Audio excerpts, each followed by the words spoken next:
ఏంటి ఎంపీ గారు గయోపాఖ్యానంలో గయుళ్లాగా గింగిరాలు తిరుగుతా బొంగరంలాగా వచ్చి పడ్డావా? ఏముంది, నీ కోటమ నా కొంప ముంచేసింది. ఆ జడ్జి తన తమ్ముడికిచ్చి దాన్ని పెళ్లి జరిపిస్తాననేసరికి అపోజిషన్ లో చేరిపోయి నా పథకం తారుమారు చేసింది. ఆడదాన్ని నమ్మి జీవితంలో మొట్టమొదటిసారి దెబ్బ తిన్నానయ్యా. నీ సంగతి సరేనయ్యా, నా కొడుకు సంగతి ఏమిటి? వాడు ఉరికంబం ఎక్కాల్సిందేనా అని అడుగుతున్నాను.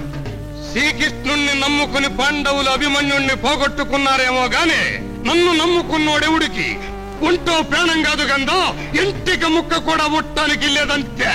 ఎలా నమ్మేదయ్యా? జడ్జి గారు రేపు తీర్పు చెప్పేస్తోంది. తప్పదు, చెప్పేస్తోందయ్యా. తప్పదంతే. శత్రుశేషం రుణశేషం ఉండకూడదన్నారు. రేపొద్దున జడ్జి గారిని ఆలస్యాదమృతం విషం.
నమస్కారం న్యాయమూర్తి గారు, నన్ను గుర్తుపట్టారా?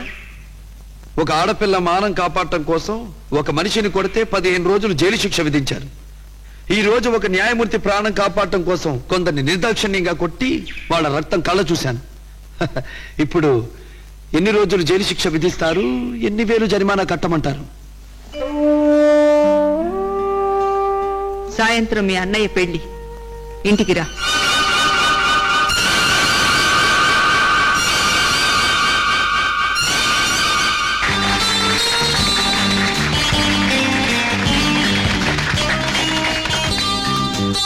నమస్కారం ఎంపీ గారు. పిలవకపోయినా మా తమ్ముడి పెళ్లికి వచ్చారు. చాలా సంతోషం. నన్ను పిలవాలటండి. ఆ మాటకొస్తే ఈ రాష్ట్రంలోని ప్రజలంతా నా బిడ్డల్లాంటి వాడు. నన్ను పిలవక్కర్లేదు. ఆ మాటకొస్తే నా నియోజకవర్గంలో ప్రజలంతా నా వాళ్లే, అందరూ నా బిడ్డలకు వాళ్ళే.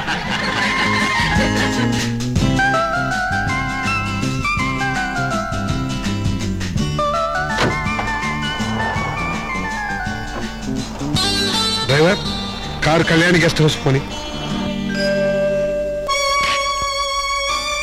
పిలిచారండి అయ్యా. Watchman, hi. వెళ్ళి ఫుల్ బాటిల్ పేరస్ కడబడరా. అలాగేనండి. వచ్చే వేగంగా భోజనం చేసి వచ్చాయి. థ్యాంక్స్ అండి.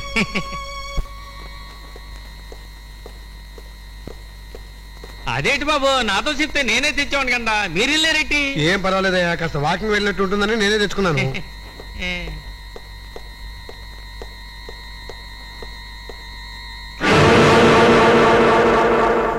ఏమిటట్టా స్టిల్ ఇస్తున్నావు? ఏమైనా జ్ఞాపకాలు వస్తున్నాయా? మా అమ్మాయితో తిరిగిన పార్కులు, పాడిన డ్యూయెట్లు, కొనిచ్చిన కానుకలు కళ్ళ ముందు మెదులుతున్నాయా? ఒళ్ళు చూపించి పొట్ట పోసుకుని ఈ ఏడాది ఒళ్ళమ్ముకునే నా బ్రతకగలదులే అని ద్రోహం చేశావా? ఐఎమ్ సారీ సరోజ, మా అక్కయ్య మాటకి ఎదురు తిరగలేకపోయాను. కానీ నేను నీకెదురు తిరుగుతున్నాను. ఈ రోజు నుంచి నీ జీవితం నరకం చేస్తాను. అసలు ఏం జరిగింది బేబీ? వీడితో మనకు మాటలేమిటి? కమాన్.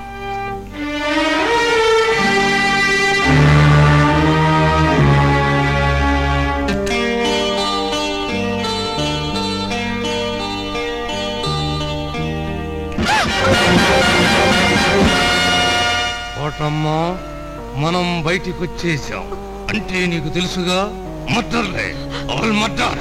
వద్దు, నన్ను చంపొద్దు. నిన్ను చంపటానికి రాలేదే, నీ మొగుణ్ణి సంపు అని అడగటానికి వచ్చా. బిందు కింద క్లోరోఫామ్ ఎట్టా, యాపిల్స్ కోసం కత్తెట్టా, ఆ ముందోసన చూపించి ఆ కత్తితో కసన పొడిచి. లేకపోతే నువ్వు మర్డర్ అయిపోతావు.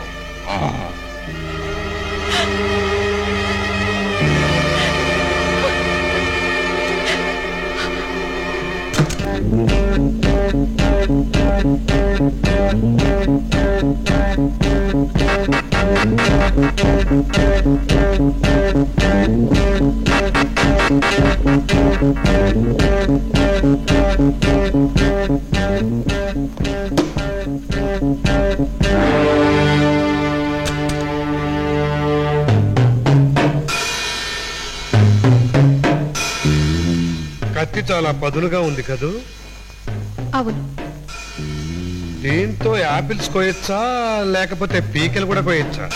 ఏమిటండి మరీ విచిత్రంగా మాట్లాడుతున్నారు? ఎందుకో మనం రాకూడని చోటుకి వచ్చామనిపిస్తోంది. ఏదైనా జరగకూడదు జరిగితే? అలా మాట్లాడకండి, నాకెందుకో భయంగా ఉంది. ఆ కత్తిలా ఇచ్చేయండి. ఎందుకైనా మంచిది, వండని.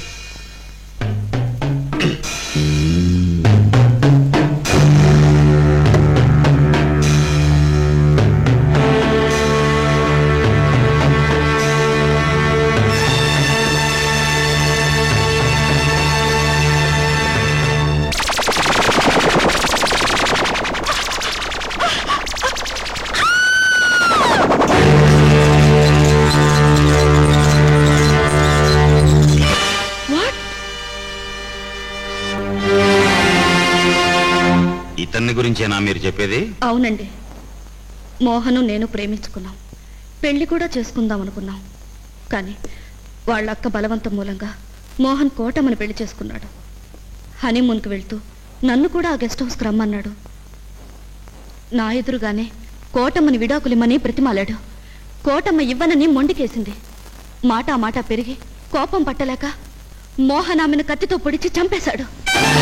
ఇదంతా అబద్ధం. నేను ఈ హత్య చేయలేదు. సరోజ, ఎందుకు ఎందుకు లేని పనులని నా మీద కల్పించవుతున్నావు? నేను నీకేం ద్రోహం చేశాను? నేను నీకేం అన్యాయం చేశాను? ఇన్స్పెక్టర్ గారు, ఆ స్టేట్మెంట్ మీరు నమ్మకండి. ఇదంతా కల్పించి చెబుతుంది, ఇదంతా కావాలని చేస్తుంది. ప్రమాణపూర్తిగా చెబుతున్నాను. ఇన్స్పెక్టర్ గారు, నా మాట నమ్మండి. నాకు ఈ హత్యకు ఏ సంబంధం లేదు.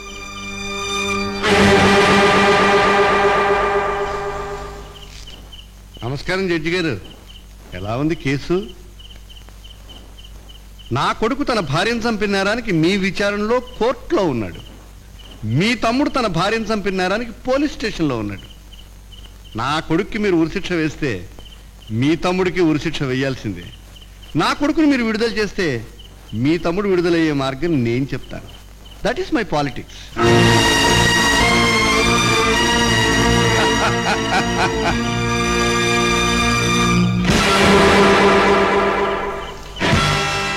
మిస్టర్ చంద్రశేఖరరావు, మా అన్నయ్యను కేసులో ఇరికించి అక్కయ్యను దిగ్బంధంలో పెట్టి పద్మవ్యూహం పన్నానని సంతోషపడుతున్నావు కదూ?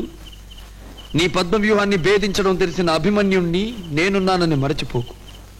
నీ వ్యూహాన్ని చిత్తు చేసి నీ చేత జైలు కూడు తినిపిస్తాను. అది నీ పాలిటిక్స్ అయితే ఇది నా పాలిట్రిక్స్.